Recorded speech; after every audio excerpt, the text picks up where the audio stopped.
Welcome to chapter number 6 on customer retention and earning loyalty. And we begin by defining what is customer loyalty or understanding loyalty. Customer loyalty is all about, like I had said previously, customers doing repeat purchases or repeat business. Repeat business, loyal customers will purchase your goods or service again and again over time. And it is the prayer of every business to have to retain customers and have customers continue to be loyal to the business. Then greater volume, as you build relationship with your loyal customers, it will become increasingly easy to sell to them high volumes. So the more they continue to remain, the easier it is for you to let them buy even more of a quantity of a good that they like buying from you. Another thing that we do in customer loyalty is cross-selling opportunities. Customers who exhibit brand loyalty have a relationship with your business. They trust you to provide quality products and services. This creates a great opportunity to fulfill more of your customers' needs than the traditional ones you currently meet. Then loyalty will also protect you from competition. The more loyal your customers tend to be, the safer you will be from the draw line of competition. So you need to be able to establish a very strong brand loyalty, and this will make you immune to competitive forces. It is going to protect you from competitive forces. Then word of mouth marketing and customer referrals. We are saying loyal customers can also bring you new customers. Customers that have great relationship with business tend to talk about it. So happy and satisfied customers who keep coming back to you are very likely to refer others who may need your product. So loyalty is also about these customers also becoming the people that will advertise your product.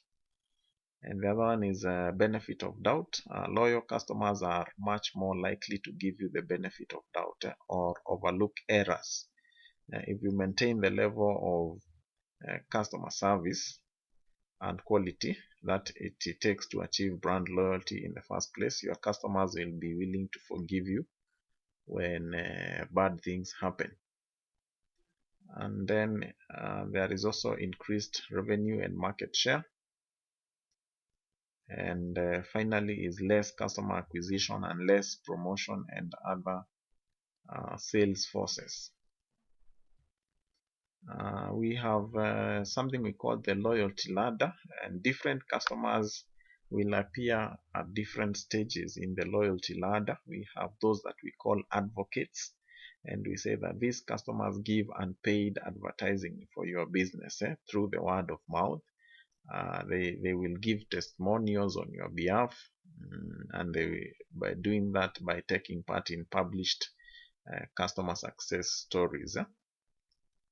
And then we have regular, a loyal customer who buys from you more than once. So that one we can call them a regular customer. And then we have the customer will just buy a product or service, so they may not completely belong. And then we have the prospect, someone you know has a need for your product or service. For example, someone who pays attention to your promotion and makes a request for further product details. So it is you now to try. At least everyone would want to have the first one, the advocate ones, and the regular ones, because they will also play a key role in marketing your business. And then we have the suspect, individuals or companies you suspect have a need or are able to pay for your product or service. Someone who reads or hears your ad is advertisements, visits your websites, looks at your brochures, or encounters some other type of promotion is a suspect. Suspects are typically people who are similar to your existing customers. So they seek information and they want to, they are planning to buy the item, and yet they have not, although they have not yet bought it. And then we also want to learn about customer retention, retention strategies. And we are saying retention refers to the activities and actions companies and organizations take to reduce the number of customer defections. The goal of customer retention programs is to help companies retain as many customers as possible, often through customer loyalty and brand loyalty. So then we have what we call positive customer retention strategies. The first one is what we call customer delight. We are saying it is very difficult to build a strong relationship with customers if their needs and expectations are not understood and well met. So customer delight is very important. And we are saying delighting customers or exceeding customer expectations means going beyond what you would normally satisfy the customers. This does not necessarily mean being world class or best in class. It does mean being aware of what it usually takes to satisfy customers and what it might take to delight or presently satisfy the customer. So delighting customers is simply ensuring your customers are happy with the good or service that you are providing to them. The other one is add customer perceived values. Companies can explore ways to create additional value to customers. The idea is to add value to customers without creating additional costs. Yes. So we can add customer value without having them churn out more from their pockets. Customers don't like those situations of being requested to add an extra coin. So we need to avoid those routes. And if we had to go that route, we need to explain to them on the do's and don'ts. Then loyalty schemes. Loyalty schemes reward customers for their patronage.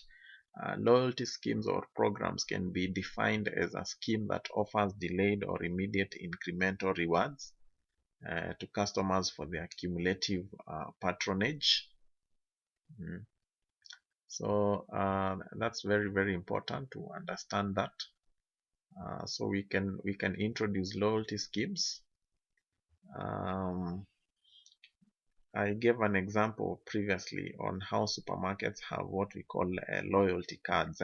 Those are examples of loyalty schemes. So every customer who rushes to that supermarket, they are rushing because once they buy those items, they are going to earn some points. Then we have customer clubs, and we are saying customer clubs have been established by many organizations. And we are saying it is a company-run membership organization. We have very common customer clubs are like the golf clubs, are very common in very many countries, where you register an annual amount, and then you are able to enjoy to play golf within those clubs. We also have business clubs, so there are quite a number of them. Then we have sales promotions, whereas loyalty schemes and clubs are relatively durable. Sales promotions offer temporary enhancement to customer value. So we can do sales promotion activities and ensure that customers are able to understand the items. Then we have a retention-oriented sales promotion, encourage the customers to repeat purchase. So the form they take is different. So in-pack or on-pack voucher, customers buy the product and receive a voucher entitling them to a discount. Like during festive seasons, there will be receiving of vouchers from companies where staff are working. You will be given vouchers where you can go to a certain specific supermarket and obtain goods. Then we have rebate or cashback. Rebates are refunds that customers receive after purchase. So the value of the rebate can be adjusted in line with the quantity purchased. And then we have what we call patronage awards. Customers collect proof of purchase, such as store receipts, barcodes.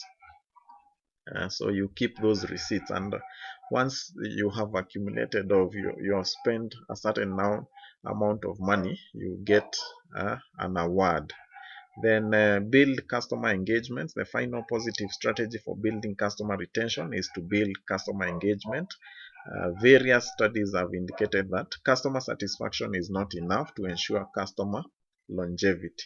So we need to look for ways that we can engage customers, the ways that we can ensure that they are part and parcel of the movement of the customer service.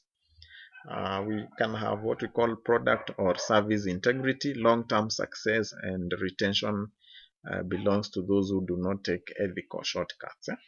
There must always be total consistency between what you say and do and what your customers experience. And finally is a frequent communication calendar. Like we emphasized, when you are communicating with your customers, you need to frequently communicate to them and ensure that they are able to get relevant information when need be.